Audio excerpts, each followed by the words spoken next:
the best work is really done for people in the awareness. Mhm. And that's what the Akashic Records provide.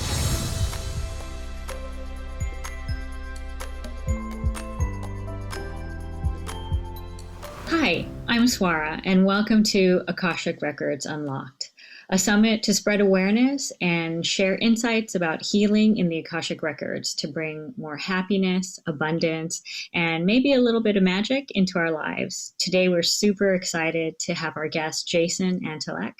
Jason is an enthusiastic human, you'll see, with lots of information and perspective to share.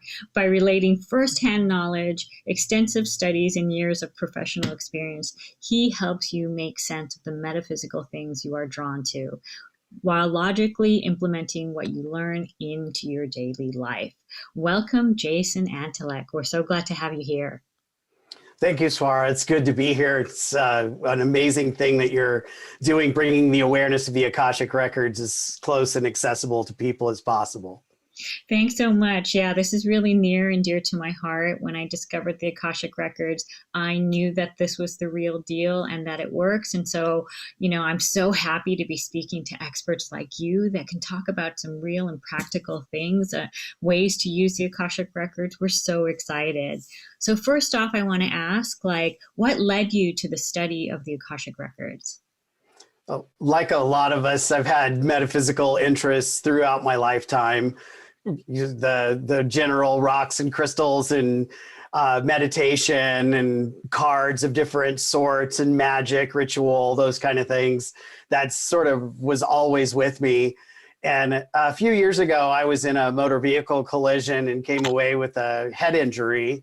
And as a result of that, was looking for a lot of answers to a lot of crazy questions and on a lot of medications, had a lot of mood swings and headaches, migraines, nausea, confusion. It was a pretty messy time for me. And I was looking for some kind of answer beyond what medical and the science community could give me. And I looked to some kind of spiritual or metaphysical answer.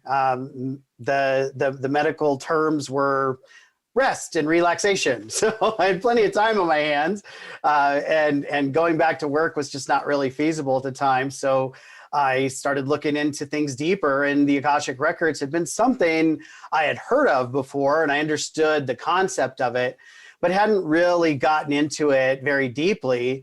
And I found the modality of soul realignment, and it provided a very practical, sensible approach, which was really what I needed. It was very methodical and matter of fact, and it helped me focus and understand what I was doing step by step.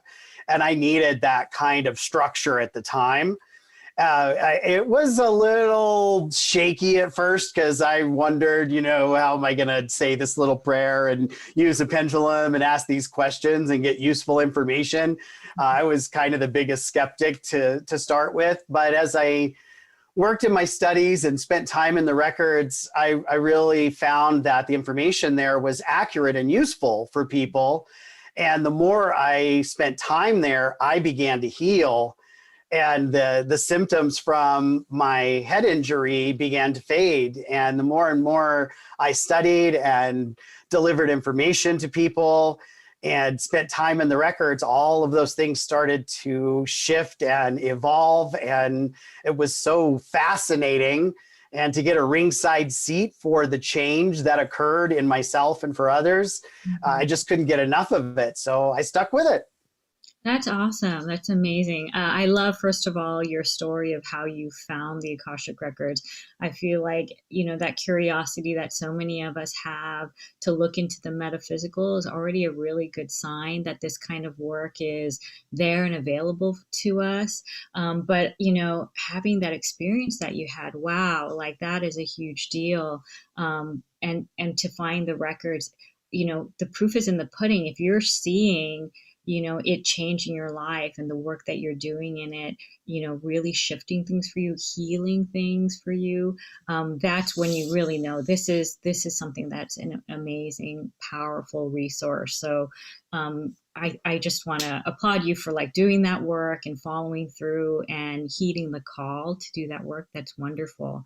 Tell us more about what is it like working in the Akashic Records for you?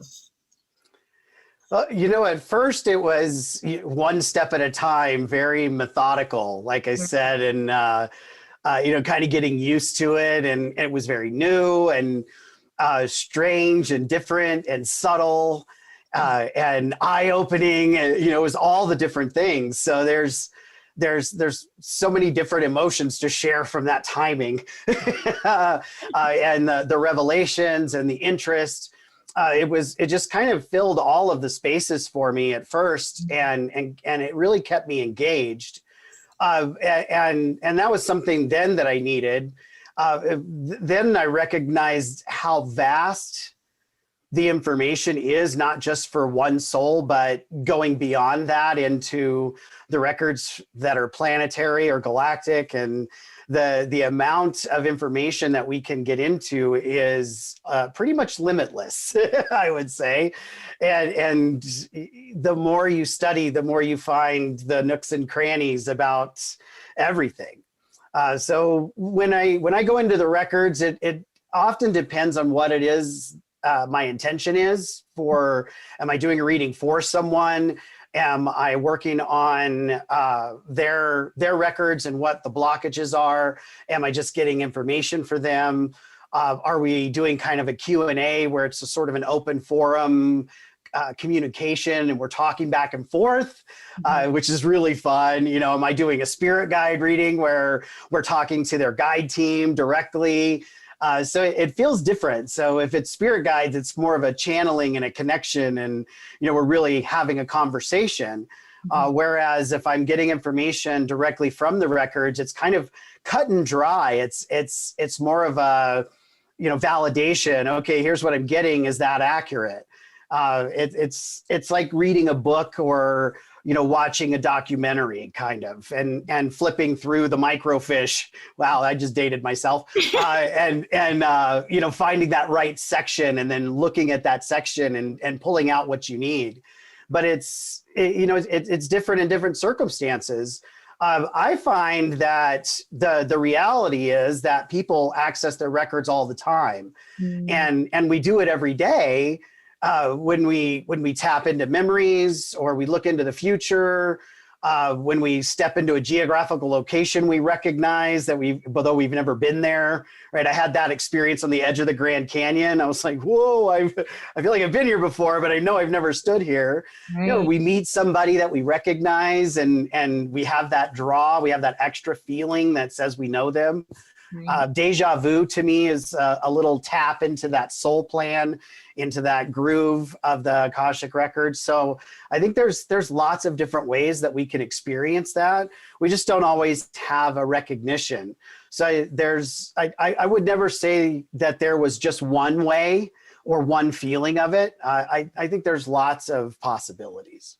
Right, right. That's amazing. And I agree with you, like having those feelings of knowing or just something being familiar when I haven't been there before. Like the first time I ever walked into a Buddhist temple, I had just this feeling come over me, and I had never been in a Buddhist temple before, but it felt like I was coming home.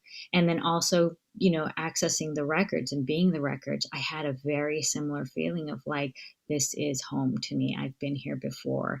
And, I hear a lot of people share that kind of story. And I think you're right. We are accessing this information all the time. We might call it different things, though, like intuition or deja vu or things like that. But yeah, I'm so excited because we're all accessing this information right now. It's really coming to the forefront. So that's exciting news. I really appreciate the work that you're doing in the records. You talked a little bit about practical, actionable, as kind of two key words that I sort of picked out of what you're saying. Can you tell me more about what that means to you in your work? Sure. it's really easy to get caught up in the ooh shiny of the spiritual and metaphysical path and all the different things. It's like anything new you get into when you're interested in, there's this thing and then that thing, and this is no different. The metaphysical world has lots of cool stuff going on. There's the deep end, right? And the very mystical and impractical, the things that can't really be validated or have a tangible use. If you're so spiritual that you're no earthly good, you're not really grounded in reality. We're physical beings having an earth experience. We're based in these physical emotions and physical senses. So we're grounded here. We have to come back. So when we're all up in the ethers and floating up there, we're not connected to the place that we actually have to do things. So it's very impractical. So I'm always looking for how do we bring that knowledge, that wisdom, that experience back and apply it and make it relevant in our daily lives? Because a fantastical meditation that takes us off onto a cosmic journey, right? And we meet the flying fish and Mr. or Mrs. or, neutral potato head. What does that mean if it doesn't apply to our life? I mean, it was a cool experience.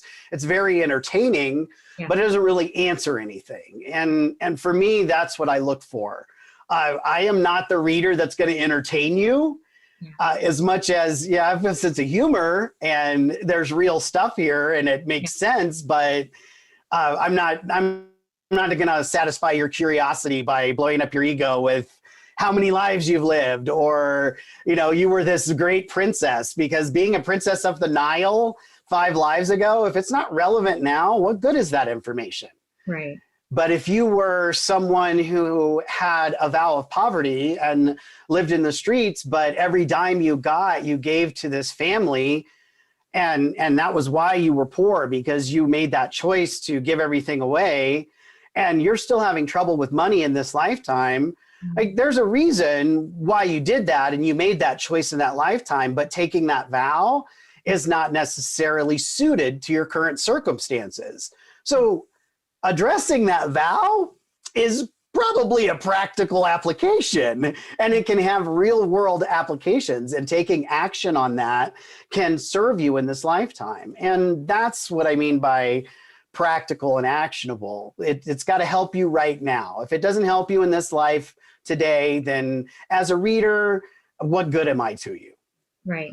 I think that's what people are looking for is real action steps to move forward, or working with you to be able to do something in that present moment while in your records to help, take action, clear something, transform a moment or a vow, so that it could have a visible benefit to a client's life, like in that moment. Like, you want people to be able to walk away and see, oh yeah, something's different here. Things are showing up in my life in a different way. So I love that. I think that's great. If you're looking for real actionable, and not necessarily just the woo-woo part, that part that's really like mystical and just feels good and is maybe more mental curiosity than it is real and actionable. I think that's powerful work that you're doing, and that you're looking for within the records. But I see also, especially with your name and logo on your screen, that you are the Akasha man, right? Like, where does shamanism come into your work? That's a really interesting part of the story for me. It's as I started studying the records and things opened up, and the world of the metaphysical opened up, and I really started to explore, like everyone else, and I started getting back into this and that, and finding the pathways that interested me. And you go to different meetups and events, that kind of thing. And I went to a shamanic led meetup, and for some reason this time, when she hit that drum and we started that journey, everything came right into focus.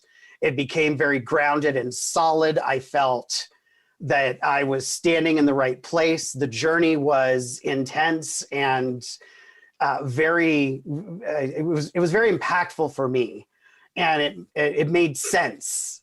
There was a lot to work with, and when I followed that, I started to realize that all the other things that I was doing up in other places and all the cosmic stuff, while it was interesting, it didn't make me feel connected. And when I was experiencing a stone healing from a fellow shaman, I had a moment where she put a pair of shaman stones on my forehead. And when she finally got them to settle, because they're round, right? So they roll off. When she finally got them to sit right, which took a minute, but I dropped out of my body. And I dropped kind of below the table I was laying on at the time. And I was shown the records and the grounded at the same time, and how the journey and the shamanic practices and the cosmos are all really one, but they're connected. And as soon as I realized that connection and said, wow, this is really where it's at, the ancestors laughed and then flipped it and switched one with the other. And then they thought that was absolutely hilarious, but it showed me that they were swapped, intertwined. And as I began to get more active in the shamanic work, I started making tools and drums, and I do drum workshops, and we make rattles and feather wands and feather swords and those kinds of things.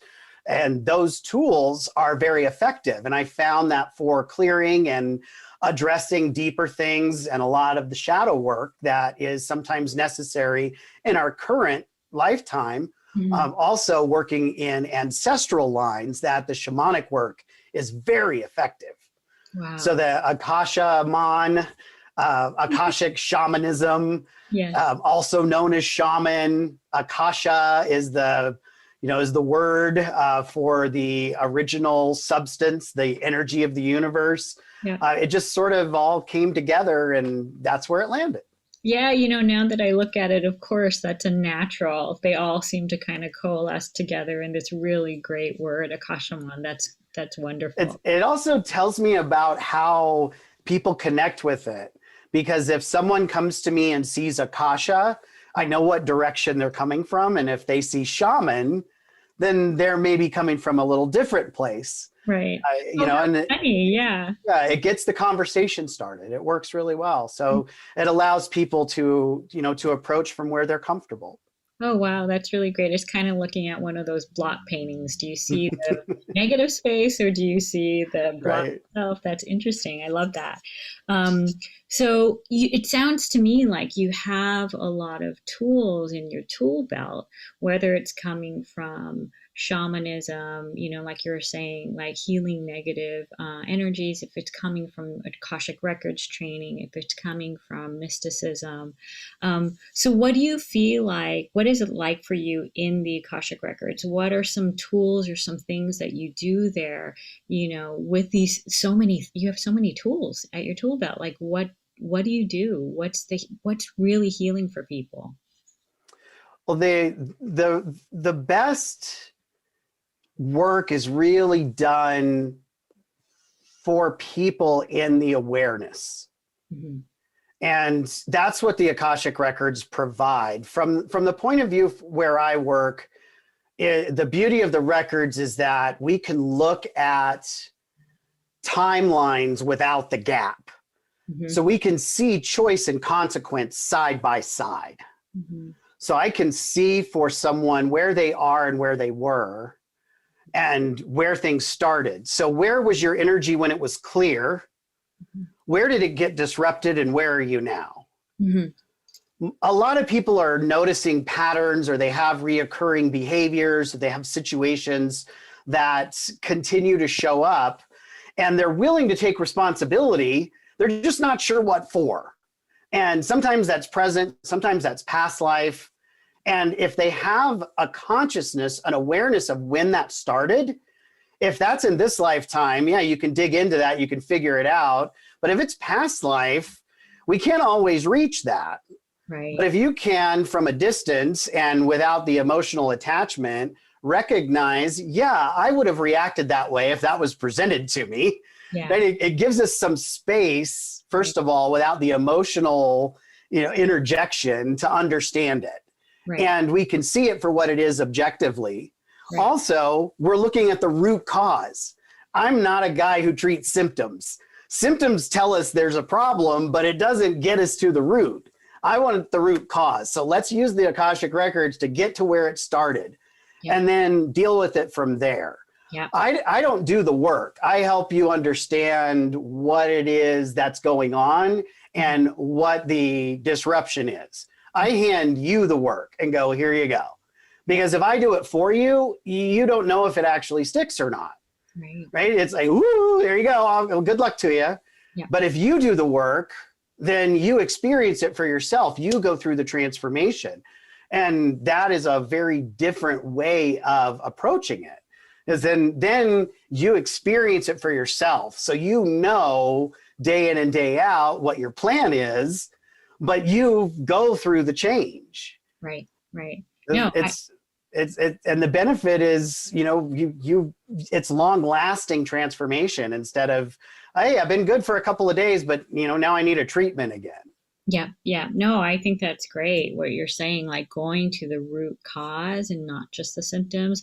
Like you said, if it's something that happened in this lifetime, we're going to remember it. We can go to therapy on it. We can like handle that and deal with that. But if it's in a past life or in another sort of plane or dimension of this whole universe, like how do we deal with that? And the Akashic Records are such a great resource for that. So seeing that place and like addressing that and doing the work, like you said, at that point, that is that's where the power is. That's powerful stuff. That's where transformation can really happen. So that's amazing. So you mentioned like, you can see those moments where there's where your soul was maybe more clear, and then there was some sort of like disruption or something that happened, and like the moments that happen after. So you're really talking about addressing that place. Is that right? I just want to understand. Yes. So if you have cycles in your current life, maybe in relationships, right? There's bad relationships that make you feel like you've got to serve someone to be loved the way that you want to be cared for. But to do that, you have to give so much of yourself, right? And that's kind of the pattern maybe that you're stuck in. Mm-hmm. If you have a past life scenario where in a relationship you gave yourself over in that kind of circumstance and ended up in a position of servitude in a romantic relationship, you can get caught in that cycle. Mm-hmm. And it can carry over for you. But if you go back to that original lifetime and understand why you made that choice, it may be perfectly reasonable in that lifetime. Mm-hmm. It's still a choice though. So you go back there and go, okay, I did that, but I don't want that to continue. There's no reason to erase the lesson, right? The lesson is still there. So that has value. And we don't want to get rid of something that we've learned, because why do that again? Right? We put ourselves through enough, okay. But to clear the pattern now, to free ourselves from it now and have that awareness, we can heal it backwards, present, and then going forward, we don't have to continue. Wow. But it's that root cause that matters. Right. And you got to hit it where it started. That way you've dealt with the whole thing. Right. And I love that idea of like, yeah, let's keep the lesson. It's not like a bad thing. Let's just keep the lesson, the learning, let's grow from it. Let's have the freedom, maybe making room for more freedom to make new choices right now, is what we're talking about. And there is a belief of rewriting the records, and that is possible. Mm-hmm. And there are practitioners and folks that operate that way. Mm-hmm. I don't choose to do that in my practice or for myself, mm-hmm. simply because I'm a person that wants to know. I want to hang on to those things. Mm-hmm. And there's nothing wrong with making that choice. We have free will. There's no judgment there. But I like to keep those lessons. I don't want to do it again. I'm concerned if I erase it, that I'm going to have to relearn it. I know how I am. I'm going to go experience it again. So I just assume keep the notch in the case. Thanks. Yeah. Yeah. So then I want to ask, what are the benefits for those who choose to participate in the Akashic Records and in clearing? Well, I can speak to those that I work with is that they come away with an understanding of themselves at the deepest level. They get a new perspective on their superpowers, a lot of validation, an understanding, a new look at the potholes, the things to stay away from, right? Because if you've got superpowers, which we all do, our gifts and those talents and skill sets, but there's always the other side of what things to be aware of. Mm-hmm. And, what's your soul's journey like and how has that influenced you? What are these idiosyncrasies or parts of us that we discount that are actually what make us special? And getting a different view of that, right? And giving yourself a break a little bit. I love to help people let themselves off the hook spiritually, right? Like you're on your spiritual path, folks. You're awake and you're breathing. Yeah. It's just not that complicated. Like we try to make it this big deal, and you're on every path all the time. You didn't miss it because you're alive. So there you go. But the other side of the benefit is that clearing gives you an opportunity to take charge.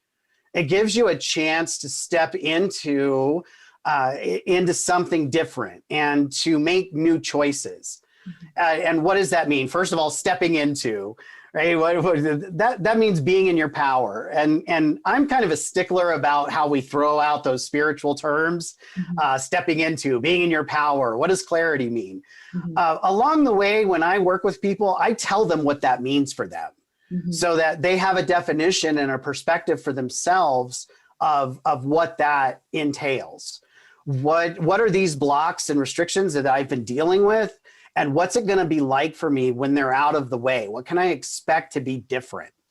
And when you get into the work with someone, you can tell them that when these are gone, this is probably logically what you would experience. It's going to be in the right ballpark. It's not going to be exactly correct. But when we follow the practicality of it, the logic of it, when you take these action steps, it'll be pretty obvious what to expect. Oh, that's beautiful. That's incredibly empowering on a personal level to figure out your superpower and then bring more clarity and healing. That's amazing. I love that. So, I believe that this work right now is so important. And very much in this moment, there seems to be just more awareness happening, more energy being put into this type of work, more people are being called to this work.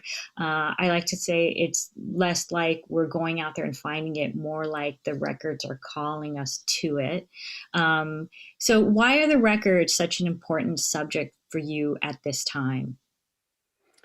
Well, the belief that I hold on to, that I understand through my study and experience and the questions I've asked inside the records and outside as well, is that there's accessibility at this time that is unprecedented.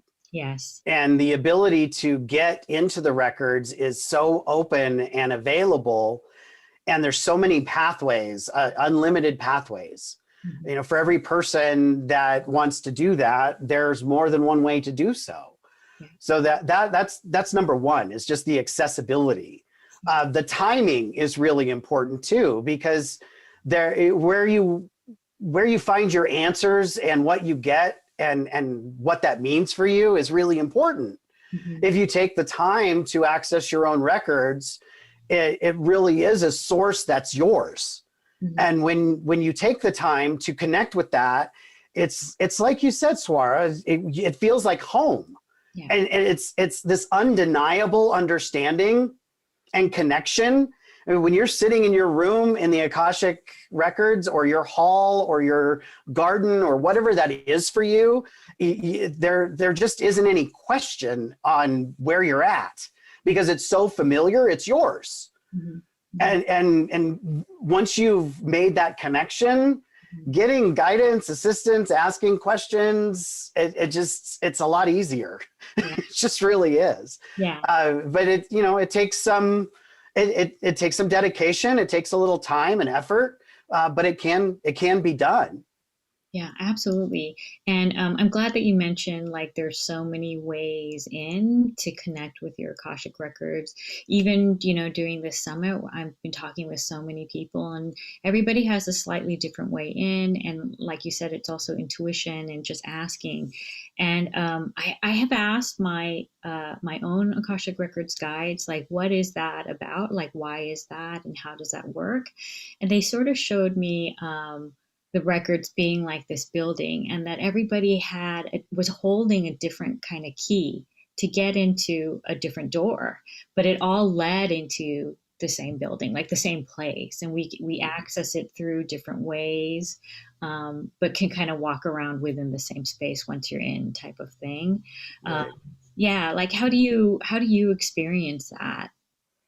Well, and again, it's kind of like depends on what I'm doing. If I'm going in for myself and I'm working on my own information or asking for guidance, I'll go into my own hall. Mm-hmm. I see kind of a cathedral space, and there's different pathways, and I kind of get in and look around and go, okay, what am I going to do? There's a big table and there's lots of artifacts that are spread out on the table from the many lifetimes or prominent spaces that I've studied or different places that I've lived, and I can be drawn to those. I might be drawn to a room and to the books in that room. Sometimes it's about sitting down. I might be at my soul book. There might be a keeper there that leads me to something. There's so many different experiences. If I go for someone else and I'm working with them, I usually experience it in a way that relates to how they experience it. So if they see visions, that's what I'll get. If it's feelings or colors or, it's through music, or they need to talk through somebody, or an animal or whatever that is, then I'll usually experience it in a way that is relative to them. So it varies. It varies. It's very situational for me. Yep. And that's why the ride's so much fun, because I kind of never know what's going to happen. Yeah. Right? It's like an open-ended shamanic journey. You better go in with an intention, Yes. right? And that really is one of the keys to the Akashic records is if you have an intention, I find and I think and believe that you're a lot more successful. Because if you go asking the universe, what do I need? You could end up with an epiphany with Mother Mary as quickly as you could end up with a tuna fish sandwich because you skipped lunch. Right. So you got to be realistic about what you're trying to achieve. Yeah. If it's, enlighten me, well, you could get struck by lightning. I mean, be careful, and be realistic about what you're asking. Yeah. Well, I love what you're saying, that the journey every time is a little bit different because, again, we're talking about people's personal Akashic records. And like you said, purposeful, useful information that's actionable. These moments are tailored to you by your guides. So it really is whatever is best coming forward. But like you said, it could be a lot. So, thank you for emphasizing the importance. Let's have an intention. Having the intention could really help to just focus the energy, to help you to be successful at this, get the most out of it. That's super important to the work. So thank you for that. That's amazing. Yeah. So, Jason, I can see that we're actually coming up towards the end of our time. But before we leave, you have brought with you a free gift. So thank you so much for doing that out of the generosity of your heart for all of our listeners. Will you tell us more about that? Oh yeah, there's a little bit of a story. I hope that's okay if I share it. Yeah, of course. Oh, cool. When I first started doing the like psychic fairs and doing in-person readings and really kind of getting in the scene. I was gifted with this really cool way of managing energy, and it was channeled to me at an event.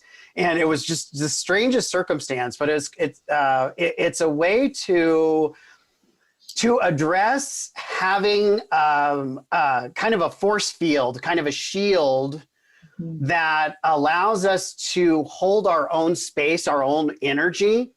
I have a belief and an understanding about protection that if we set up protections, that we're kind of setting ourselves up to get tested.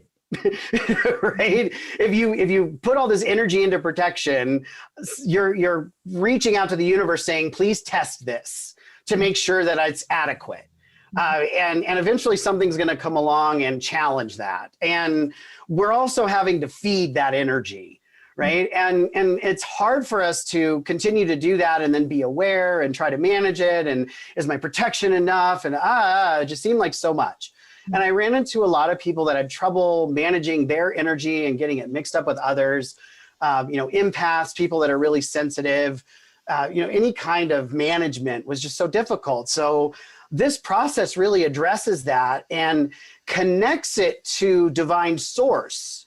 Mm-hmm. So the field that you're working with, that you set to manage the world outside of you and keep you secure, it creates a buffer, is managed and powered by divine source instead of yourself.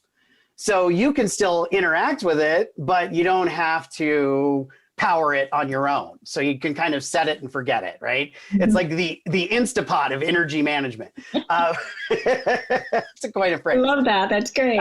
So it's called the love buffer. And all you have to do is go to akashaman.com, and there'll be a button there to sign up for the love buffer. You just click on it. There's a link that will be shared with this as well. So even if you miss the link, you could still just go there and find it, and you just try it out. There's a little meditation. There's a description in the meditation because not everybody likes to sit and do a meditation. It's really more of an experience. So it's not, you got to sit there for 9 minutes. It's very quick and easy, and you set it to a trigger so you can use it anytime. You can expand it to work however you want. And it's really easy to use. And I would encourage you to share it with other people that you know that might benefit from it. So that's my gift to you to get you started managing your own energy. Beautiful. Wonderful. Thank you so much. What a generous gift. And I love the idea of it. Set it and forget it. I want everything in life to be that way. Yeah. I love my Instapot. So this works fine for me. This works, I'm sure.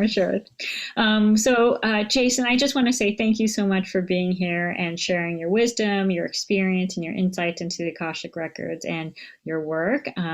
All of that is so it's going to be such a benefit to all of our listeners. So thank you.